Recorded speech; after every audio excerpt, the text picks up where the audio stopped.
Good afternoon, and welcome to the Leadership Development Group's Future of Work webinar series and our second presentation in the series on focusing on results. Being presented today by David Drew, CEO of Objectivity Consulting. I'm Amy Reamer, Director of Communications with the Leadership Development Group, and just a few quick notes before we get started. Please note that all attendees are on listen-only mode and automatically on mute for the duration of the webinar. We will be taking questions at the end of the webinar, so please feel free to submit your queries via the questions box on the GoToWebinar control panel, and we will present them to David at the end of the call. Additionally, please note that this webinar is being recorded. We will provide a link to the recording as well as the handouts to all attendees by the end of the week. We appreciate your attendance and hope that you find this webinar valuable. I will now turn it over to my colleague, Tara Satlow, VP of Client Solutions for the Leadership Development Group, for a brief introduction. Thank you, Amy, and good afternoon, everyone. I'm delighted to welcome you to our second learning session in our Future of Work series, focusing on results.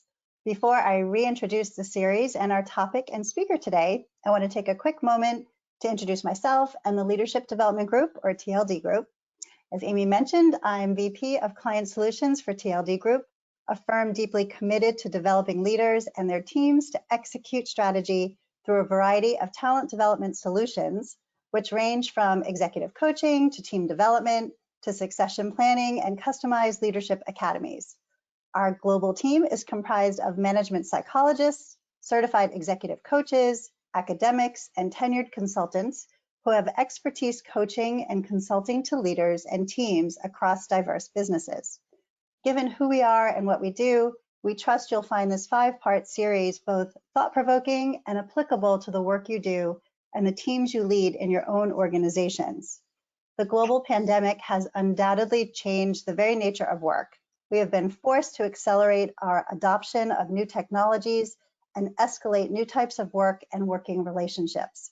As a result, we are facing myriad challenges, including how to engage and empower leaders and teams in new and different ways.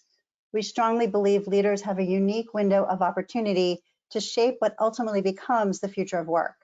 Today's session focuses on how to maximize project outcomes by using simple but highly effective cause and effect techniques and powerful coaching conversations. As you attend the series, I encourage you to reflect on the learnings as you plan your leadership response. We welcome you to apply the tools we provide and reach out to us over the course of the series for feedback and additional support. And now on to the headliner, David Drew. David is a tenured senior consultant with TLD Group and has supported our clients, their leaders, and teams across all industries to execute peak performance. With that said, David, I hand the mic over to you. Please introduce yourself and take it away. Tara and Amy, thank you so much. First of all, quick video and audio check. Can you see me and hear me okay? Yes. Great, thank you. And those of you who can see my slide will notice that I'm now in disguise. That's me in the bottom middle row of those photographs, but I've grown my COVID beard, so I'm a little in disguise. Welcome to our session. A little bit about me, so you understand who is speaking to you and where he's been and what he's done. My name is David Drew. I'm speaking to you from Northern Virginia on the East Coast of the United States. This is not a Northern Virginia accent that you're hearing. I'm British originally. I've been in the United States for about 15 years, the first 14 in New Jersey, and just moved down to Virginia. In terms of background, I spent the first 10 or 12 years of my career as a marketing leader, designing, building, and running global marketing functions for a number of industry-leading firms. The last firm I worked as a marketing executive at was a consulting firm, and I've transitioned from marketing and commercial management and leadership into working with clients, facilitation, instruction, and coaching around the application of some very rigorous critical thinking methodologies applied to organizational issues. So essentially troubleshooting consulting. That led me into coaching, and I now spend the vast majority of my work time working one-on-one in deep, long-term executive coaching relationships with senior leaders of client organizations. I've been privileged and proud to work with TLD for a number of years. There's no real vertical industry focus to my work. I coach top table leaders, mid-level and emerging talent in a range of organizations, from pharmaceutical to government to high technology to professional services. So that's a little bit about me. You can see in the bottom left-hand corner of this slide, you have my contact details. They are there for a reason. Please do feel free to follow up if hopefully some things that I will cover in this session will spark your thinking, maybe encourage you to try some new techniques, try some of the things that I'm going to overview for you today. Please do feel free to get in touch. My email address is down there, ddrew@tldgroupinc.com, and that's my cell phone number. So do please feel free to use them. They're there for a reason. With that said, let me jump into a little bit of thinking around our objectives for today. We're going to focus on arguably three things over the next 40 to 45 minutes. And I've got a pretty ambitious agenda in terms of what we're going to cover. After I've established some context, we're going to jump into me demonstrating for you a set of cause and effect based techniques for increasing the probability of successful project delivery in difficult, ambiguous, and confusing times. So that's the first thing I will role model for you. And you should leave this session with the ability to start applying some of those techniques after seeing them role modeled. And I think Tara and Amy already mentioned that we have some handouts for you. So I will, at the end of our session, I will direct you to a couple of tools that I've prepared for you to take away and start applying the techniques that I'm going to demonstrate. So that's the first thing we're going to do. Then that's going to take us into a second topic area, which is around questioning skills, high impact, laser focus, high powered questioning skills to coach others and help other people maximize their thinking in order to progress towards successful project delivery in difficult and ambiguous times. I'll talk about how some of those questioning skills can help you prepare as well for the difficult questions you will be asked. So we're going to have a heavy emphasis on questioning today. And I will be talking as well about how some of these techniques are relevant, increasingly relevant in real world application in the challenging, largely virtual, highly noise and distraction filled post-COVID environment that we're all going to be working in for a while. So those are our objectives. As Tara and Amy already mentioned, you will have the opportunity, I think they mentioned it already, you will absolutely have the opportunity to sign up for a follow-up session with me, a one-on-one session. We have Q&A built into our agenda today, but there may be questions or concerns that come to you later as the things we talk about today percolate and ferment in your mind. Or there may be things that you're not comfortable sharing in this public setting. So you will absolutely have the opportunity to connect with me after the session at a time of your choosing to maybe discuss some real world application issues of the things that we cover today. So those are our goals for today. In terms of establishing a little context, I imagine everyone on this session has experienced a difficult crisis type situation which has affected work at some point in their career. I've experienced and led teams through the economic downturn in 2008 through 2010 or 11. I experienced the dot-com downturn as a marketing executive in telecoms.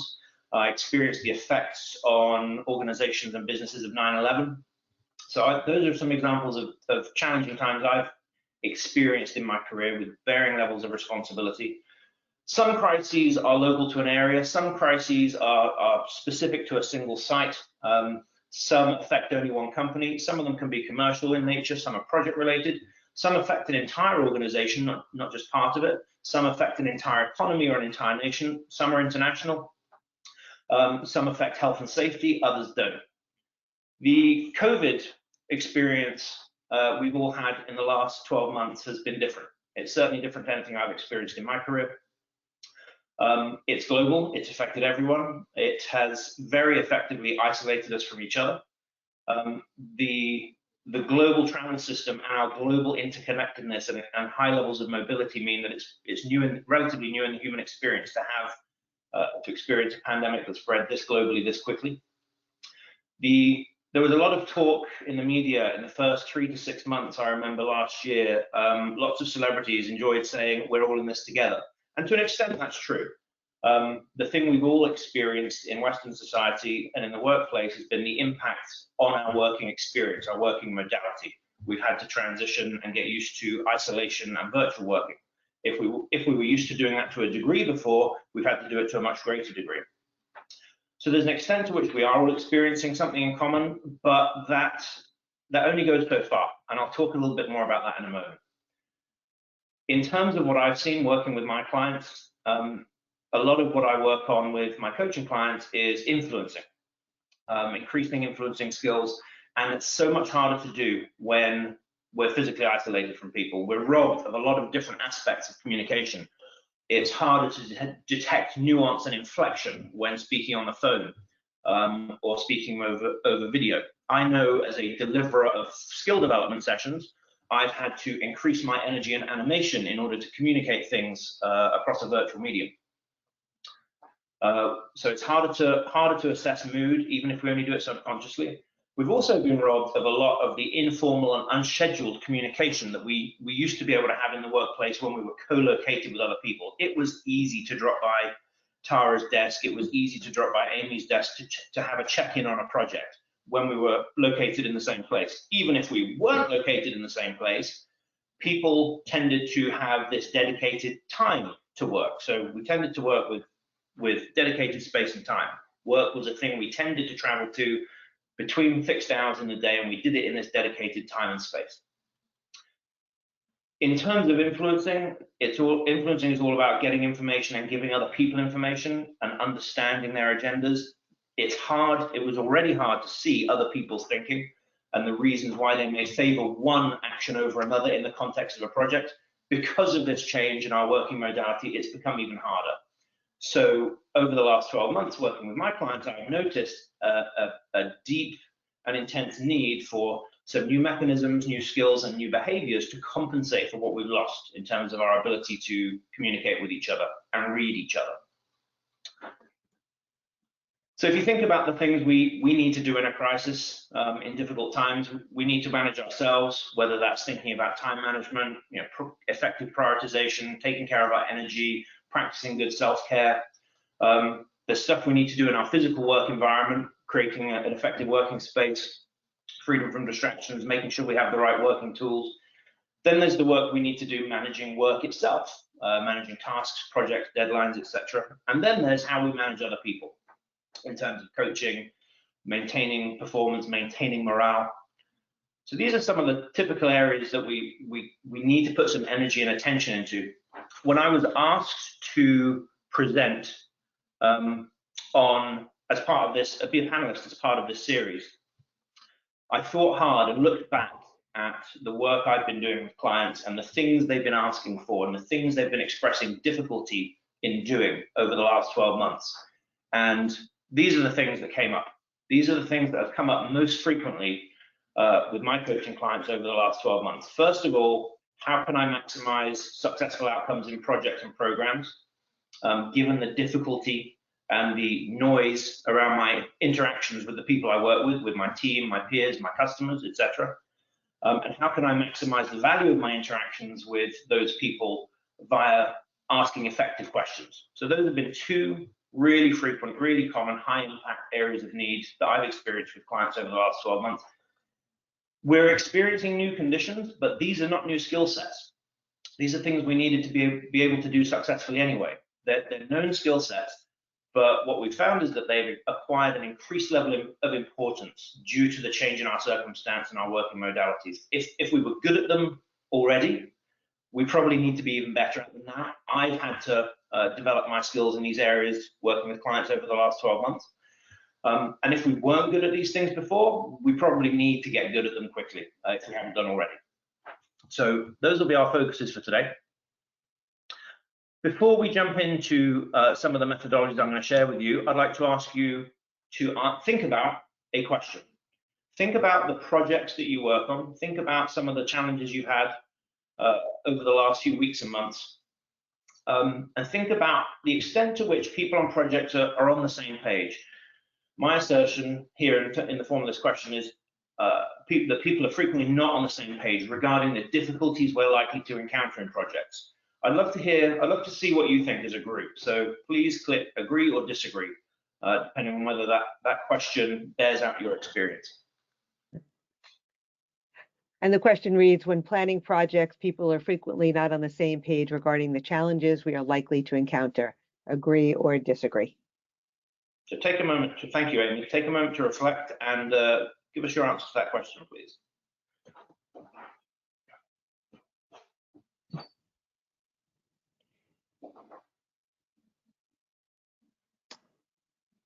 I do not know why the. Yeah, I was going to say, Amy, I think it needs to relaunch. I think I might need to relaunch it. Give me 1 second, please. I'm having some technical difficulties, so I apologize about that. Okay, I'm having some technical difficulties with this question, but we can move on to the next one. Could we invite people to give an answer in the chat box, Amy, just to type agree or disagree so we can do a quick visual count of the response rate? Absolutely. The chat box is at the bottom, and if people want to type in there, agree or disagree, that would be great.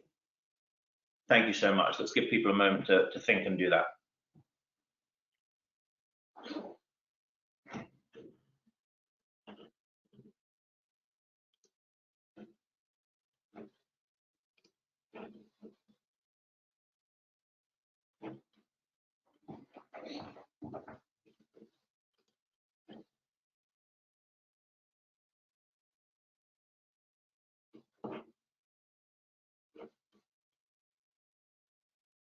Amy, are you seeing any answers coming in? I am. There's been about 13 that have come in, and all of them are agreeing. So I think a majority of the people who have answered so far are agreeing with that.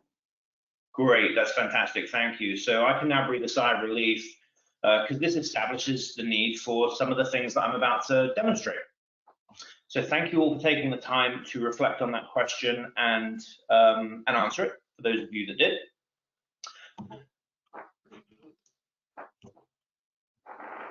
This series is called The Future of Work. So we've put a lot of thought into what our customers, clients, and prospects, people we haven't worked with yet, are likely to need given what the immediate future looks like.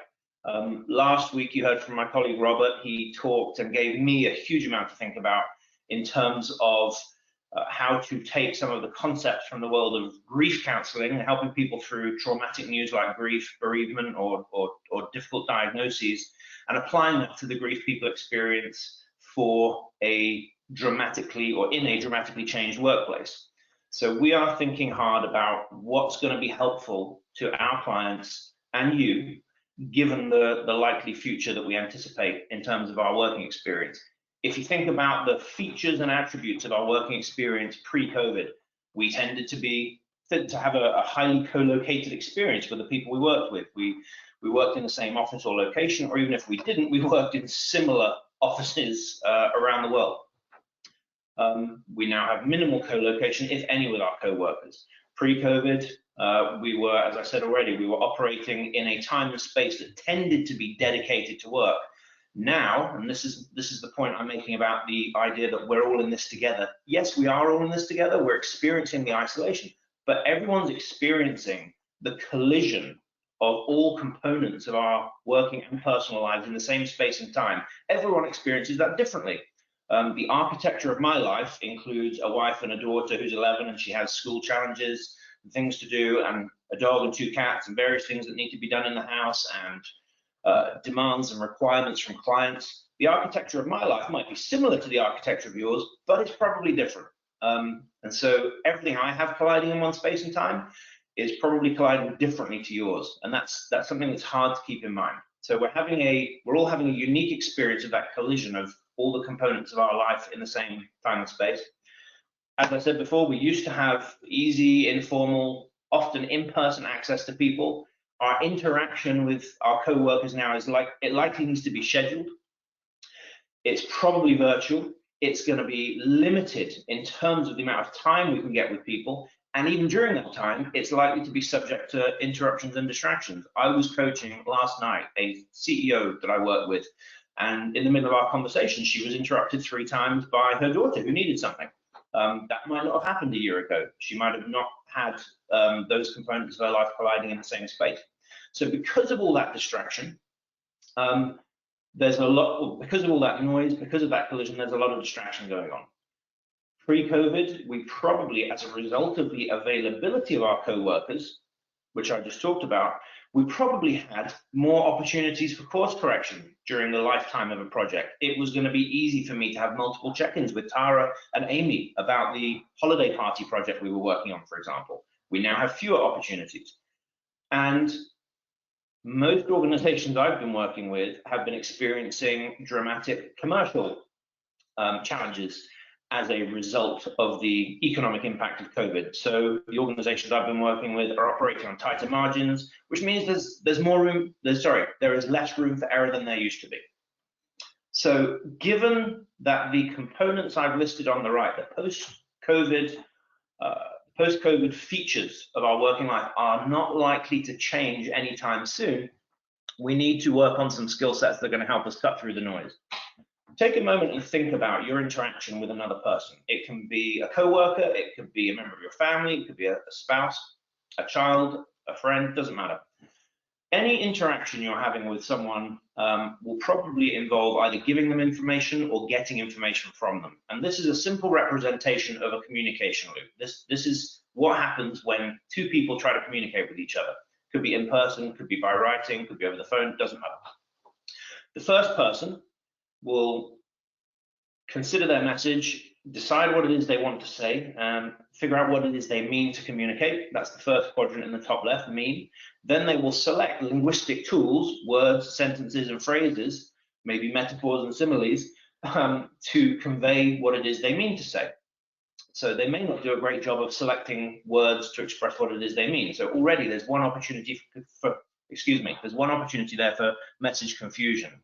Then the message has got to be transmitted across the space between those 2 people. And that space is full of noise and distractions, even more noise and distractions now.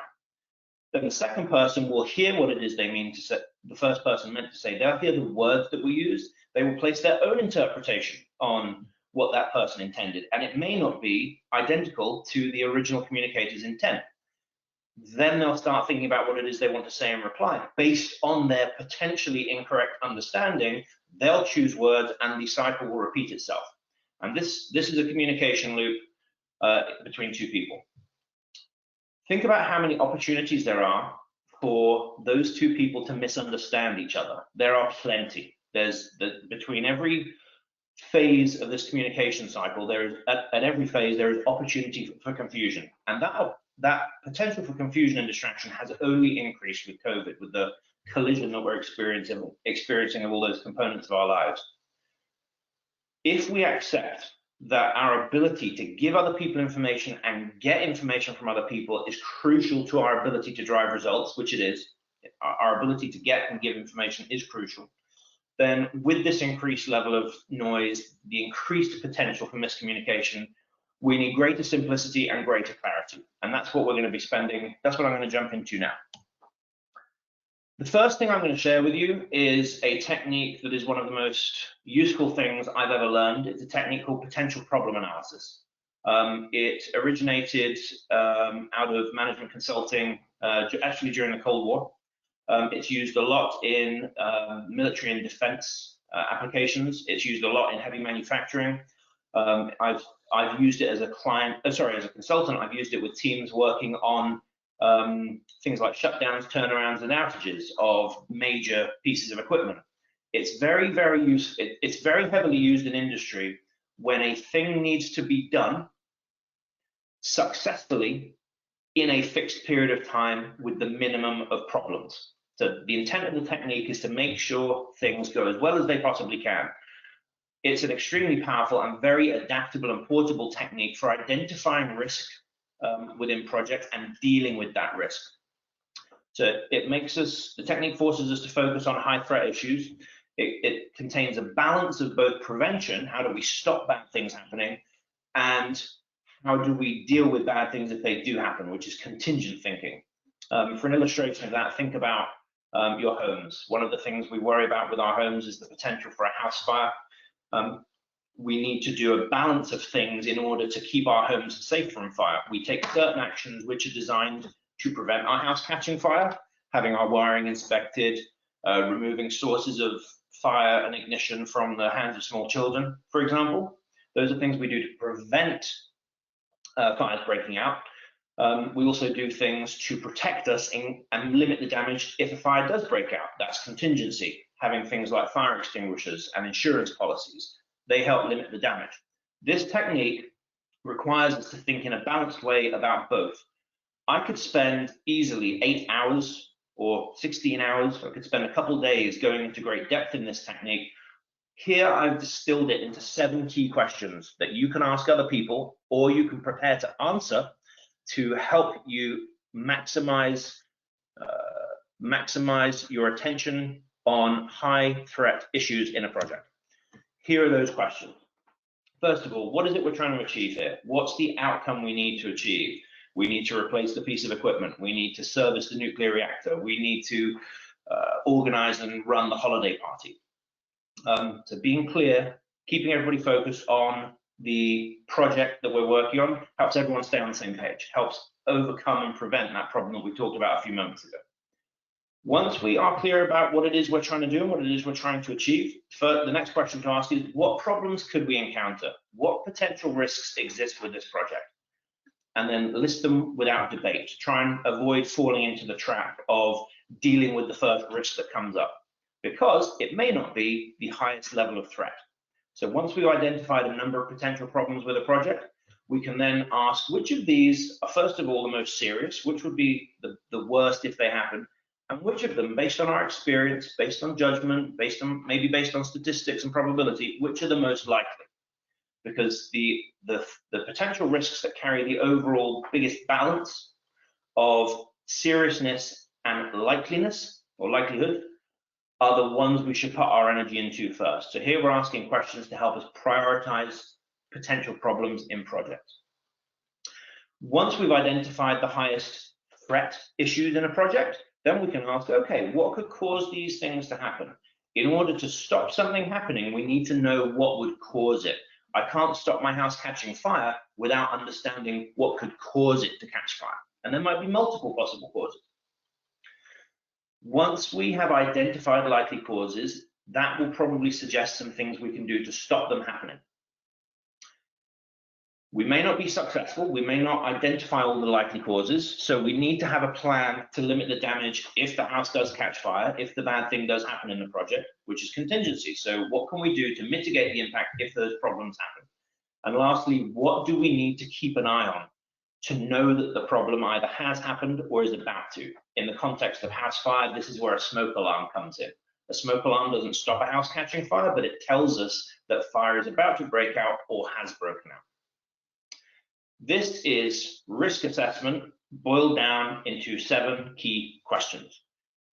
When I get a call at 8 o'clock at night from a client who is working on something urgently, needs to make sure something goes as well as it possibly can, if I've only got 10 or 15 minutes with them, I can probably get through each of these questions, and the structure and methodology that they force us to adopt will help us deal with the most severe potential problems.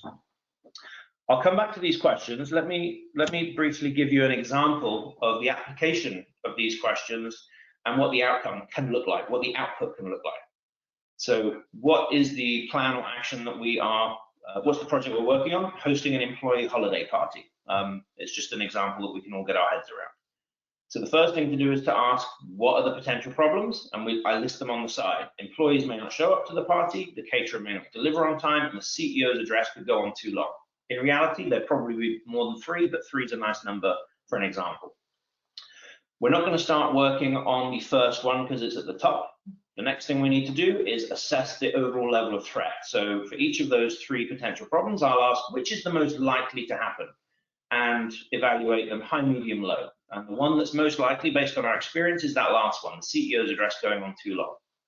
The next question to ask, which of these would be the worst? And in this context, worst means damaging the overall intent of the project, which is for people to have a good time. So we evaluate those for seriousness. Which of those would be the worst if they happen? When we take a balanced view of probability and severity together, the overall highest level of impact, the highest combination of probability and severity, is that middle one, the caterer not delivering on time. That would be the one that would be most likely to damage the employee's holiday party experience. So, having found the highest impact one, we'll ask what could cause it, and then I'll work through that middle problem on the example. What could cause the caterer to not deliver on time? The order might have been placed late, the delivery driver could get lost, weather could cause traffic delays. There could be multiple likely causes for that potential problem. Each of those likely causes suggests a preventive action, so I can take action to reduce the probability of the problem happening, and I can plan contingent action designed to reduce the seriousness. So just by asking 7 questions, 7 specific and particular questions in a particular order, I can start to build a plan for protecting the success of this party pretty quickly. This could be the output of maybe a 5 or 10 minute conversation. And once we start to put names, action owners, dates, and timings, it starts to look like a project plan. So I've used this methodology to great effect working with clients to help teams stay focused on being methodical around their assessment to and their response to potential problems in projects and programs. In a noisy, distraction-filled, ambiguous and stressful environment, if everyone understands what questions we're asking and why, or at least feels like the leader is asking specific questions and has a plan, it can go a long way to overcoming that ambiguity, that stress, and the potential for confusion. So these are those questions again, the 7 questions. They are powerful questions you can ask other people to find out quickly how much thinking they have done about risk.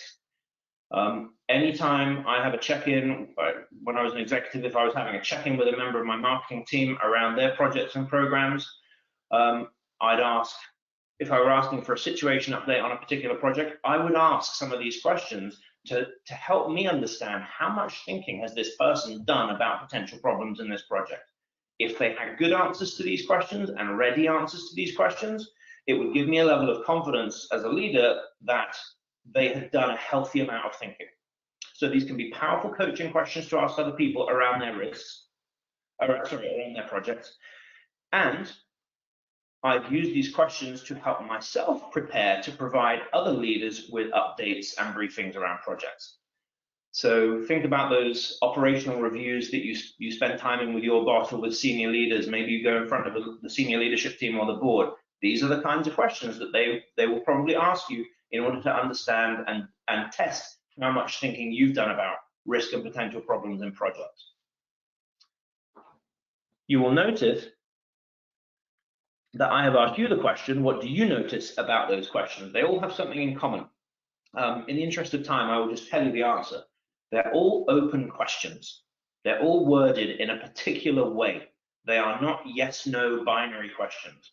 We tend to ask, when we're checking in with people and we're in a hurry and we want information quickly, we tend to ask, is everything okay with the project? Have you identified any risks with the project? Those are binary closed questions, which I'll come on to in a second. They're not always that great for getting information. So let me, as we transition out of this risk-based approach to maximizing successful delivery on projects, let me pivot to our second polling question before we move into the whole concept of questioning techniques, powerful questioning techniques for cutting through ambiguity. I'd like to ask you to think about the times you ask other people questions about their projects and how often you get the information you need with the first question you ask. So the statement is, when I ask people questions about their projects, I always get the answer I need with the first question. In your experience, is that true or untrue? Do you agree or disagree? I'll give you a moment to think about that.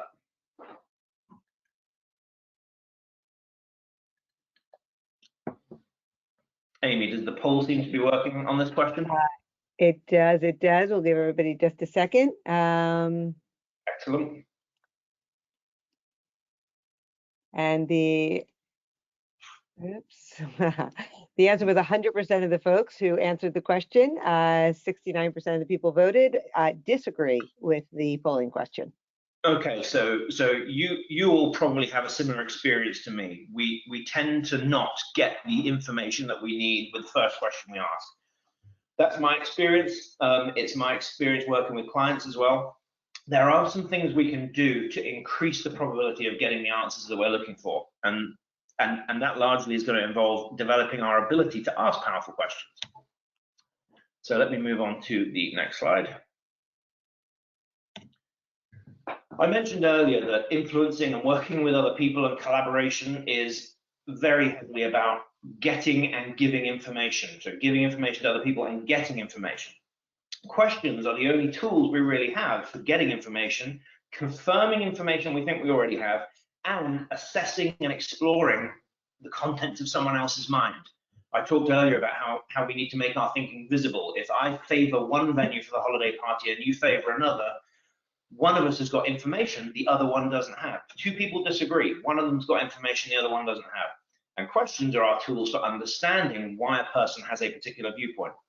Questioning is also a powerful influencing tool. There may be times when it's socio-politically inappropriate to directly refute someone else's suggestion. Maybe they are senior, maybe they occupy a particular position in an organization, maybe status and prestige are important to them, so you can't say a direct no.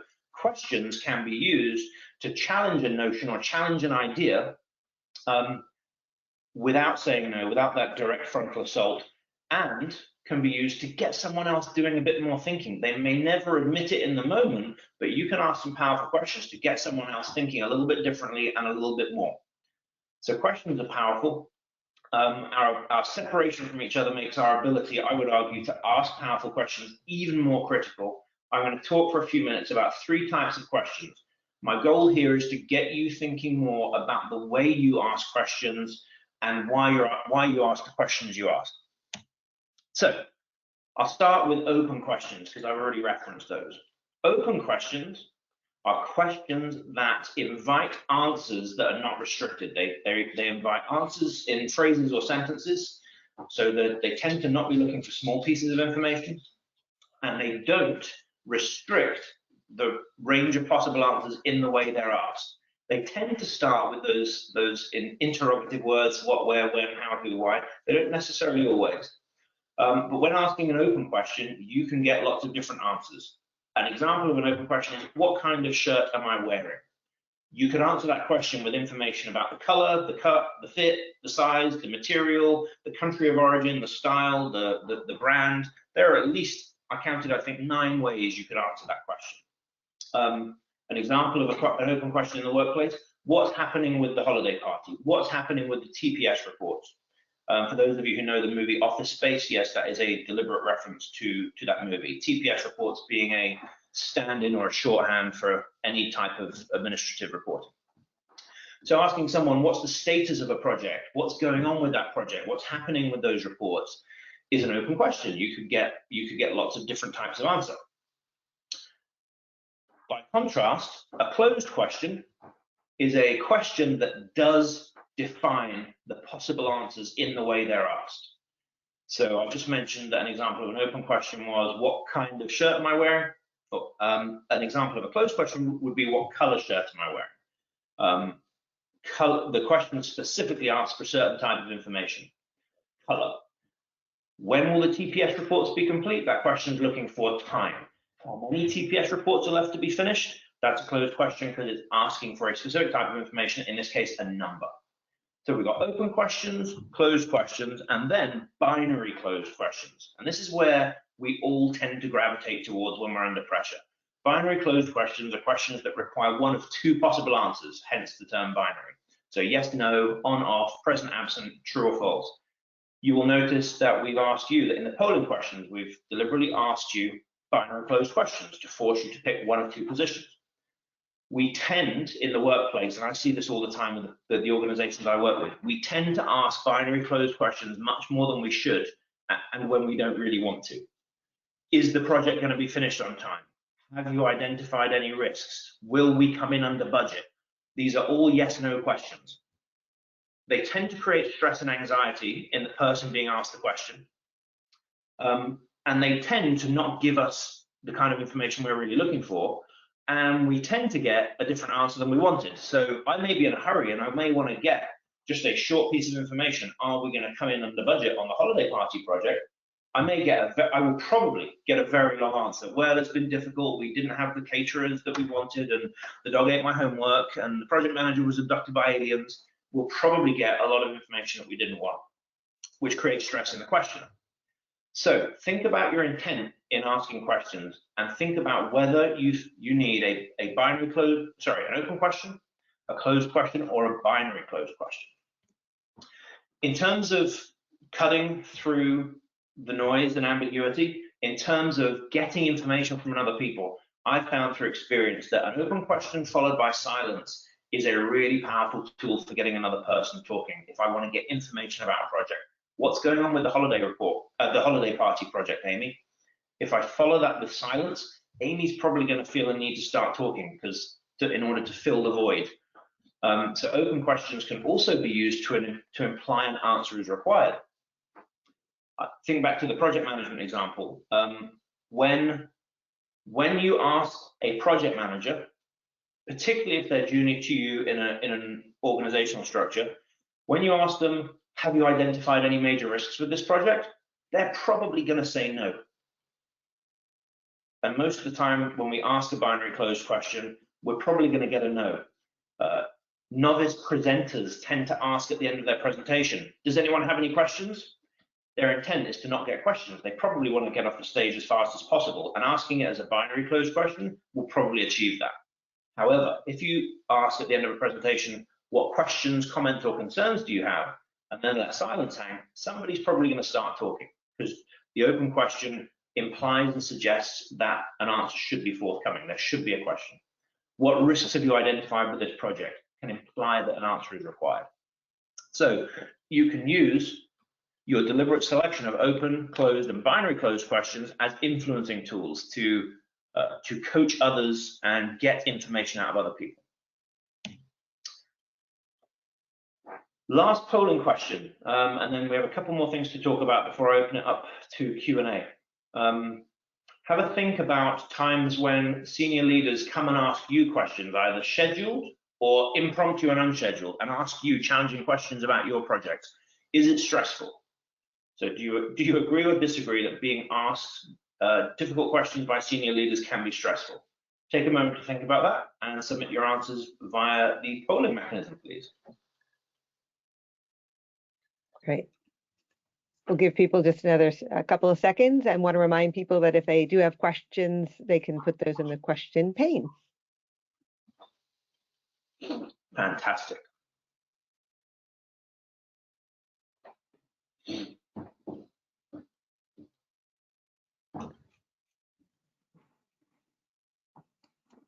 Okay, so the answers are that 67% agree and 33% disagree. What percentage agreed, Amy? I lost you there for a second. Sorry, 67% agree with the statement and 33% disagree. Okay, thank you all for thinking about that. There is a little secret that I'm going to let you into around questions and the questions senior leaders ask you. If you think about the day, the schedule of a senior leader in an organization, they're probably not involved in the entire history of every project that they have to approve and assess from beginning to end. They're almost certainly not party to every decision that was made in the history of a project. They're probably not party to all the detail and the content. They're probably involved in the project for 5 or 15 or maybe 30 minutes at a time every few weeks or months, doing reviews and checking in. So they probably have a very limited amount of time and opportunity to assess and hopefully satisfy themselves that the project is healthy. And the tools that really effective senior leaders use to do that is their ability to ask very, very powerful questions. The secret I'm going to let you into, if I can flip to the next slide, is that the vast majority of questions you will ever need to ask other people or be prepared to be asked yourself will almost certainly be around 4 areas. First of all, decision making or recommendations. Secondly, around problem solving. Why is a thing not working? And how do we fix it? Finding the causes of things that are not working. Thirdly, prioritizing which things do we have to deal with and which things are more important than others, which is actually a form of decision making. And then thirdly, making sure that stuff goes as well as it possibly can. Those are basically the 4 things we intellectually do at work. We decide what changes should be made. We try and figure out the changes that have caused us problems. We try and figure out what things we should change in terms of prioritization, what should we work on first. And we try and protect projects from change and make sure they go as well as they possibly can. The reason the last one is in bold is that's the methodology that I walked you through, that PPA methodology. That's the answer to that question. How do we make sure something we're going to execute goes as well as it possibly can? So you've seen the 7 key questions for that area, the 4th area. There are specific questions that you can ask or prepare to be asked around decision-making and recommendations. There's about another 6 or 7 questions.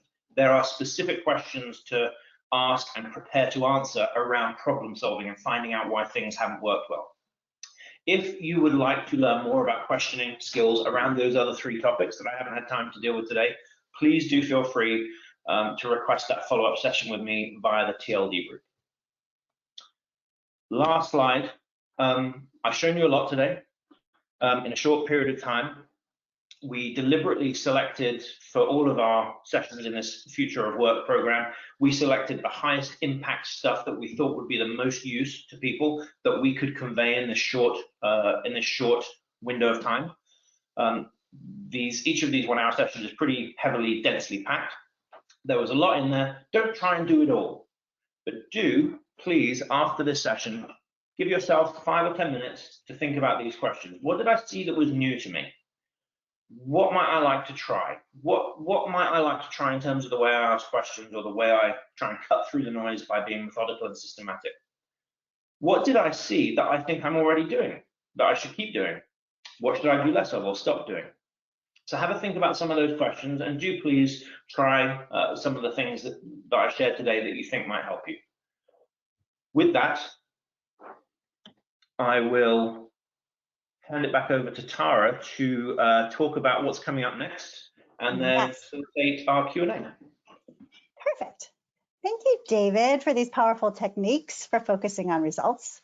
Before we move on to Q&A, I want to remind everyone of our next session on Thursday, March 4th, Developing Diverse Talent, where Binva Sethi will lead a conversation on how to foster diversity, inclusion, and belonging as leaders rebuild to a new normal by incorporating systemic change required to thrive in the future. And then on March 11th, with TLD Group Advisory Board Chair Bob Sachs on supporting collaboration. And on March 18th, our community forum in which Tracy Duberman, TLD Group's founder and president, will facilitate a Q&A with our series speakers and the participants. We will also be sending you a survey momentarily after this, and then a follow-up email with a link to the presentation as well as the handouts. And now on to some questions. So David, first question. For risk mitigation, what if one of the risks of getting results includes the risk of doing work virtually in terms of lack of engagement? How do you increase engagement virtually? Okay, that's a great question. So in some sessions I ran for a couple of clients last year, I talked a lot about some of the things that we can do to increase engagement when teams are transitioning from being together to not being together. For a lot of the teams I was working with, that was new stuff. It's a huge topic, and there's a huge amount to talk about. I'd love to track who the questioner was on that, Tara, so that we can also do a follow-up offline. Essentially, there are 4 or 5 things that I would want to do differently. First of all, think about the frequency of interaction and the structure of interaction. So what would have been possible and appropriate in terms of a regularity of interactions? What would have been possible in terms of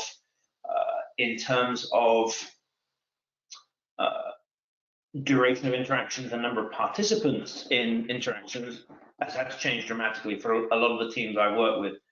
the thing that actually, the team that I saw do this the most, overcome the potential problems around engagement, was a team that actually used the methodology I just showed you applied to that specific issue. So they did, I saw a team do in a meeting, a virtual meeting, a PPA on the potential problems associated with transitioning to virtual working. So distractions, and they came up with a number of likely causes, preventive actions, and contingent actions,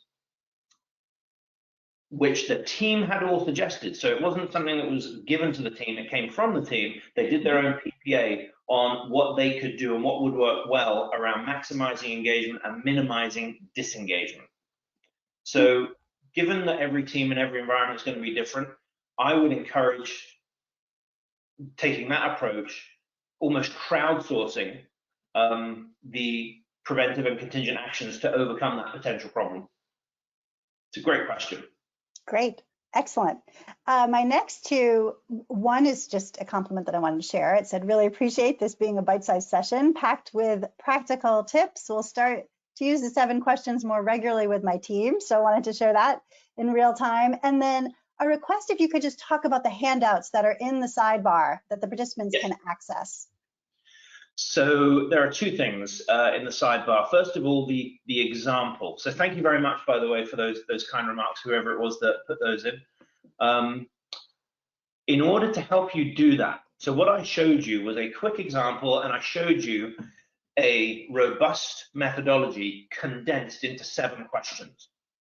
As a reference and to support your attempt using this methodology after this session, there are 2 things you can get in the sidebar. Number 1 is that example. So you can get a PDF copy of that example to remind you of the structure and what an output from asking those 7 questions can look like.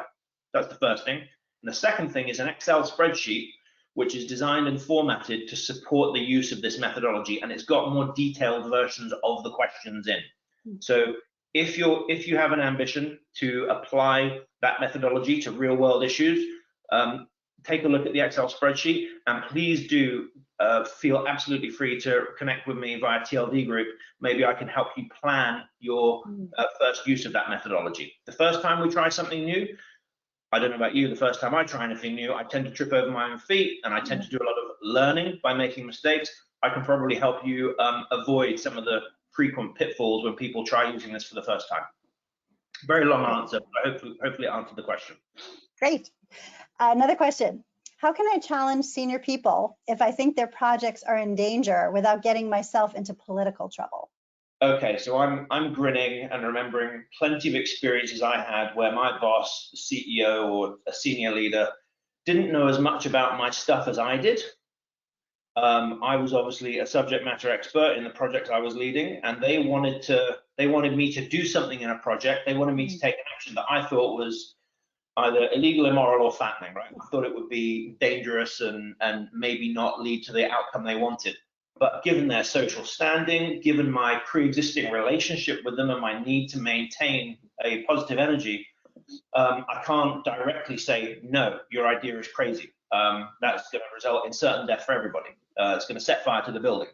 Of course, I can't provide in that socio-political context with that pre-existing relationship. As an executive, I probably can't be that direct and that brutal, even in person, let alone in public. The kind of questions I'm talking about, and particularly that technique of using open questions, can be a really powerful way to hint at and shine light on risk in someone else's idea. Can be a really powerful way to get the room thinking that suggestion, painting the building pink, may not be the best idea for the project or the business, and there might be other ways. So I love that technique of using an open question, gently and respectfully and collaboratively get our collective thinking to start realizing that maybe that's not the safest or best or most conducive idea. In particular, the questions that I mentioned around decision making and recommendations, they are among the most powerful influencing techniques I've learned in my career to respectfully and gently and non-abrasively challenge someone else's idea, and challenge the idea without challenging the person. Great. Another question. We are hoping for a more normal workplace in the fall. Do you have any recommendations on bringing people back together or having some sort of hybrid model? It's a great question. I have preferences for how I work with my clients. I have preferences for how I see my clients interacting with each other.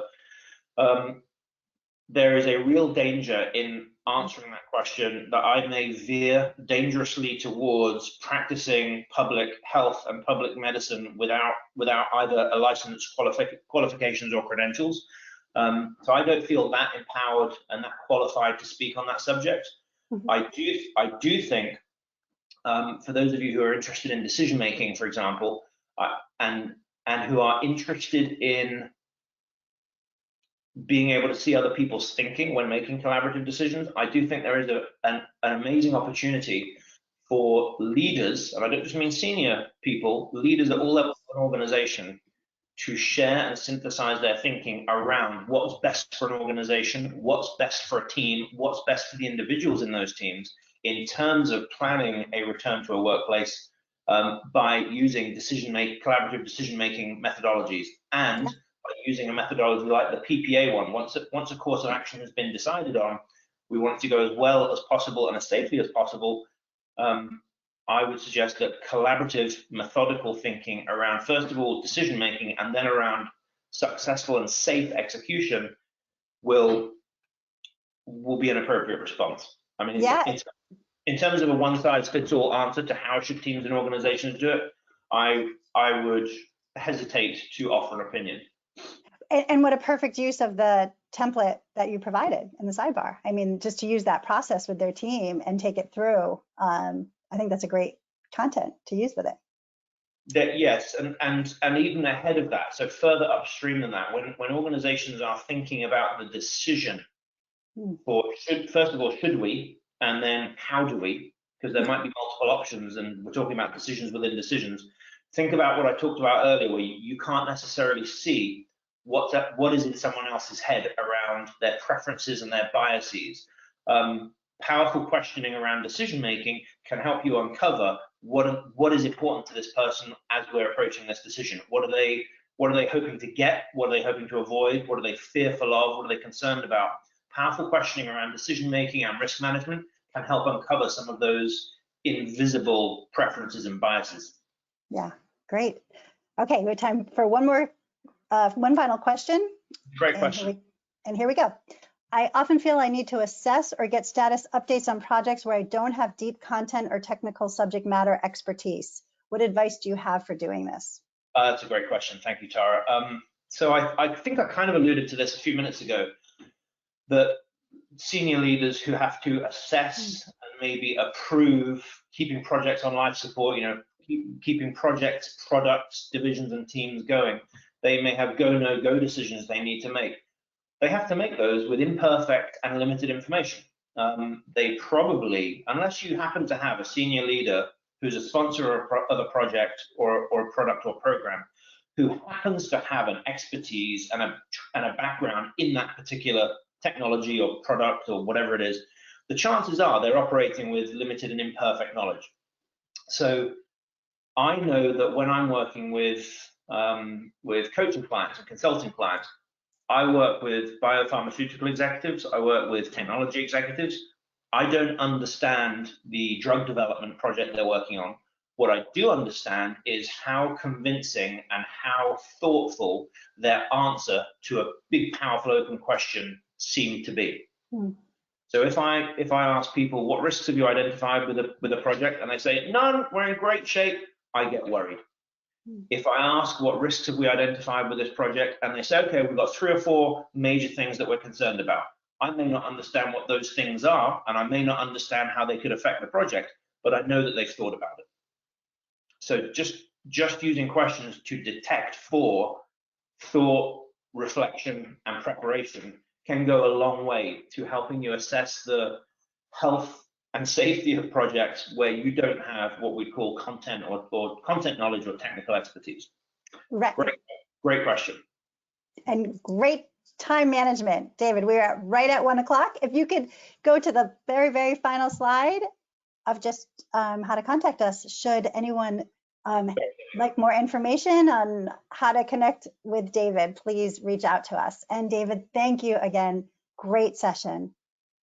Thank you, Tara. Thank you, Amy. Thank you all our participants. I'm looking forward to getting some outreaches. So thank you all very much. Have a great rest of your day. Stay safe and ask good questions. Thank you. Thank you. Bye, everyone.